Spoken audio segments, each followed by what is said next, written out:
Les rivières qui sont évoquées par Homère, quoi, en fait, bah, elles sont pas là. Les bouts de montagne, les chaînes montagneuses qui sont évoquées par lui, bah, elles sont pas là. Voilà, il y avait d'autres comment dire, fantaisies sympatoches. Mais du coup, voilà, qui en fait font clairement penser.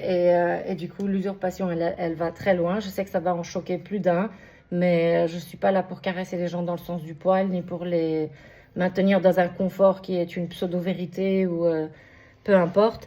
Euh, Troie n'est pas en Asie mineure actuelle, donc dans la Turquie, là où il est désigné aujourd'hui.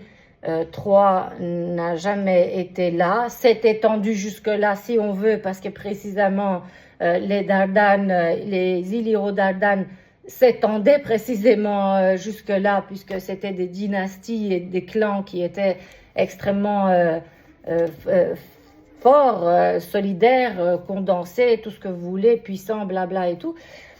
Tout ça pour dire que la Troie qui a été désignée là-bas, ce n'est pas la Troie qui est désignée par les écrits antiques. Et cela nous amène, les écrits nous amènent en fait précisément à où est Troie aujourd'hui. Et Troie est le nord de l'Albanie en fait, qui est donc Shkodra, Leja et Kruja, qui aujourd'hui sont trois grandes villes du nord, en bord de mer, presque quasi quoi, qui évidemment à l'époque encore plus, et ça il suffit faut pas avoir fait 5 ans d'UNIF pour faire travailler ses neurones. Ces trois villes qui aujourd'hui sont un peu plus éloignées, c'est évident qu'elles étaient plus proches à l'époque. Il suffit de compter le nombre de châteaux sur les collines on n'imaginerait même pas quelqu'un y aller. Bah, si, aujourd'hui, c'est des espaces de randonnée. Bienvenue.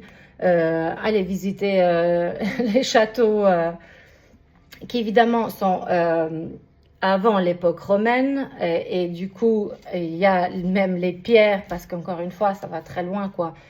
Les pierres cyclopiques sont là pour en témoigner, donc c'est pas juste c'est pas de l'ethnocentrisme, parce que ce qui est drôle encore une fois, c'est que les Albanais, donc qui sont autochtones, ont la particularité d'être traités d'ethnocentristes, mais allô en fait les gars, précisément, c'est pas qu'on est ethnocentriste, c'est on est l'histoire même.